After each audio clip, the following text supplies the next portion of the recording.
Concert films occupy an interesting space in cinema. Very rarely will you look at a piece of concert cinema and say, damn, that was just great filmmaking. If the huge opening weekends followed by the huge second week fall-offs tend to indicate anything, it's that these movies are almost exclusively for the hardcore fans, who watch it, enjoy it, never recommend it to any of their friends cause they know they're not as obsessed with their favorite artists as they might be. I mean, no one's out here saying that the Eras Tour movie or Justin Bieber Never Say Never are genuinely great cinema. Sure, they give a somewhat intimate experience to the fans, but if you're not already into these artists, is there much worth to get out of them? Almost always, the answer is no. But every now and then, we get a concert movie that transcends that. We get something like Stop Making Sense, the Talking Heads concert film, which, in spite of releasing 40 years ago,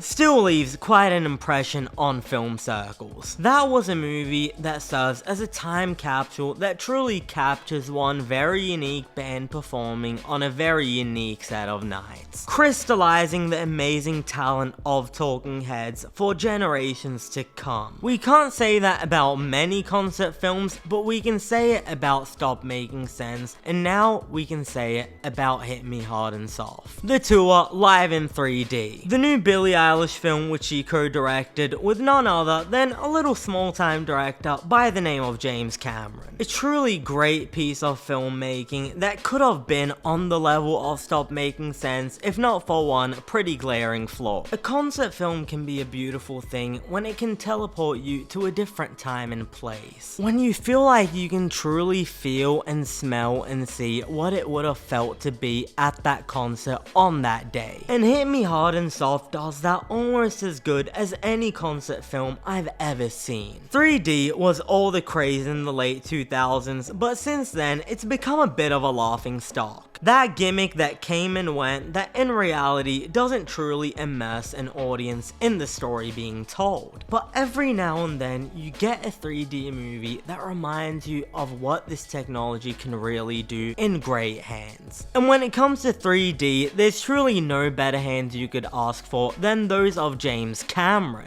Cameron has spent, say, over 15 years obsessing over how to perfect this technology, and it really pays off. Normally with narrative features, 3D can be a bit of a gimmick because the camera takes very much of a third-person view of the characters. And because of that, the 3D doesn't end up being as immersive as it could. In that regard, concert films have a far bigger advantage when it comes to utilizing this technology for immersive effect. Because Cameron holding the camera here really directs it as if you're there. He's on the stage, he's in the audience, he's jumping with Billie as she's on the stage, commanding the crowd. And because of that, you feel like you could reach out and grab everything you see on screen. When the confetti falls at the end of the show, it's falling toward you. In the hands of a lesser directorial team, I really think this could have gone the wrong way. But as I said, the camera angles that Cameron utilizes and the decisions of where to place the camera right on the stage with Billie at times truly goes the distance of making you feel like you're there.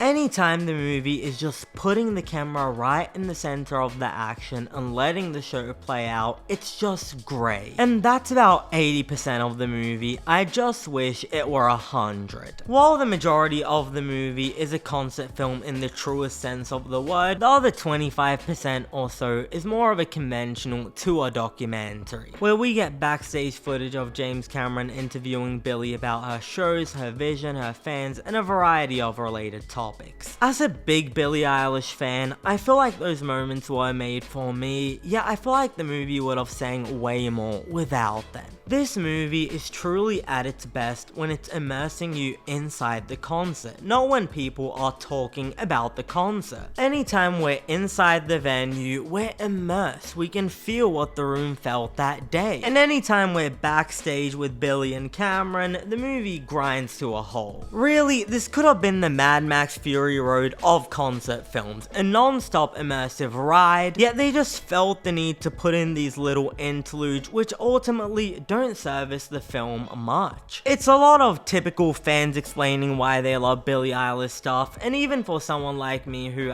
doesn't consider myself to be a cynical person, feels like these scenes are only included to tick off some imaginary box, like how pissed would the fans be if we didn't? It leaves us with a concept film that is at its best when it is doing things that no concept film before has done, and at its worst when it's being any other concept film. Luckily, 80% of the movie is this film operating at the height of its powers, delivering a truly unique, immersive concept experience, which accomplishes the rare feat that very few concept films do, being a great piece of filmmaking that anyone, regardless of how much they enjoy the artist's music, can enjoy. And for that, I'm giving this one an 8 out of 10. Thanks for watching. If you enjoyed this video, be sure to hit the like button and subscribe to the channel for weekly TV and movie reviews. And if you've had the chance to watch Hit Me Hard and Soft live in 3D, let us know what you thought about it in the comments below. I am Cinemike, and I'll see you next time.